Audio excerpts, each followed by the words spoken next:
because from ancient times the popes had declared themselves to be equal to God. Jesus said, "And call no man your father upon the earth, for one is your Father which is in heaven." Yet the popes took to themselves the name Holy Father, along with all claims of authority that might be assumed by such a title.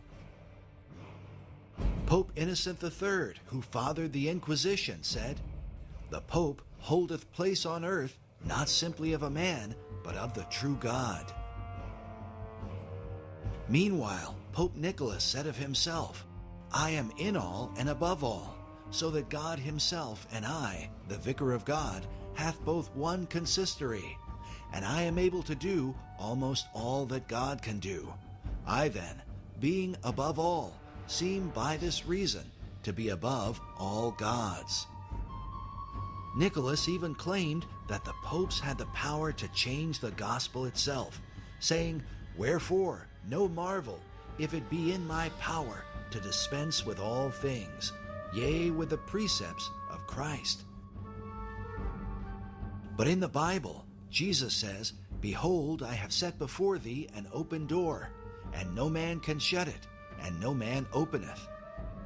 The Apostle Paul warned that, "If any man or an angel from heaven preach any other gospel unto you, let him be accursed." Yet despite these biblical warnings, the popes repeatedly claimed they were equal to and above God, and were even called by Catholics our Lord God, the Pope.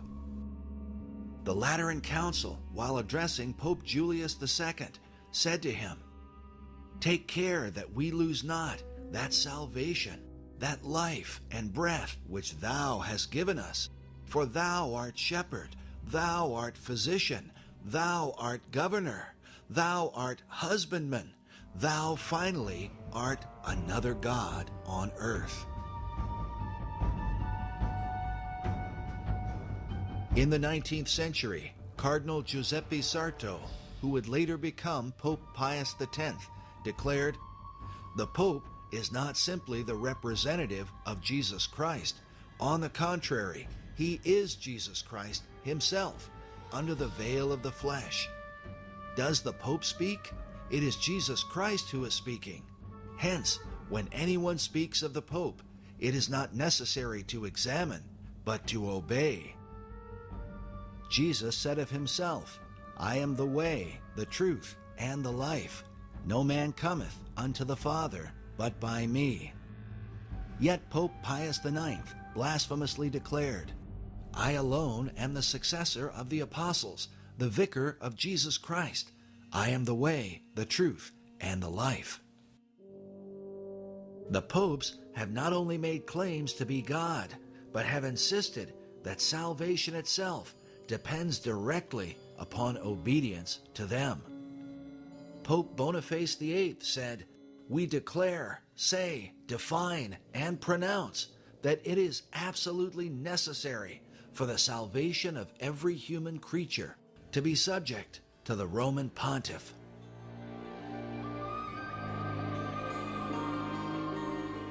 Pope Clement VI said, "No man outside obedience to the Pope of Rome can ultimately be saved. All who have raised themselves against the faith of the Roman Church and died in final impenitence have been damned and gone down to hell." Even in modern times, Pope John XXIII in 1958 declared, "Into this fold of Jesus Christ no man may enter unless he be led by the sovereign pontiff, and only if they be united to him can men be saved."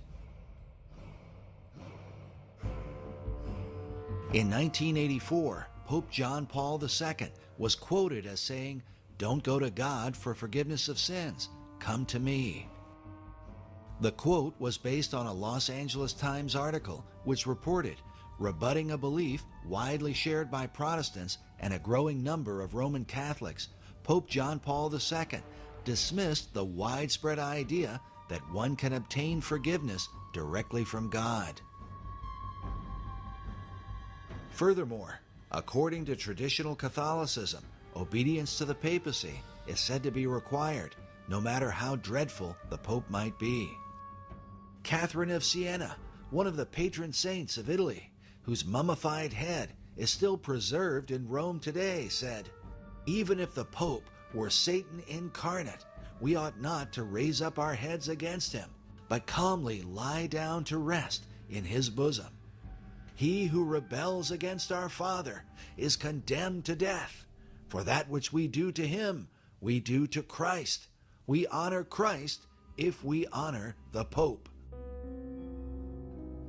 Such demands for blind obedience were confirmed by the popes themselves, but confronted by the reformers. By men like Martin Luther, who said, "The Pope, possessed by demons, defends his tyranny with the canon Si Papa, or Yes Father." This canon states clearly, if the Pope should lead the whole world into the control of hell, he is nevertheless not to be contradicted.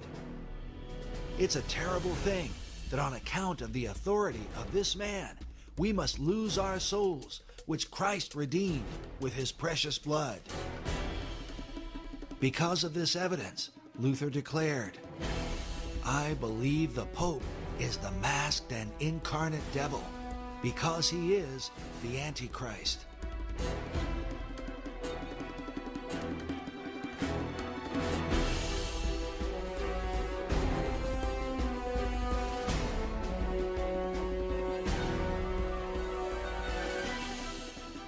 It is important to understand that this belief was not just confined to Luther, but was held by all the reformers from John Wycliffe in the 14th century to Charles Spurgeon in the late 19th century. Spurgeon said, "It is the bounden duty of every Christian to pray against Antichrist. And as to what Antichrist is, no sane man ought to raise a question. If it be not the Popery in the Church of Rome, there is nothing in the world that can be called by that name."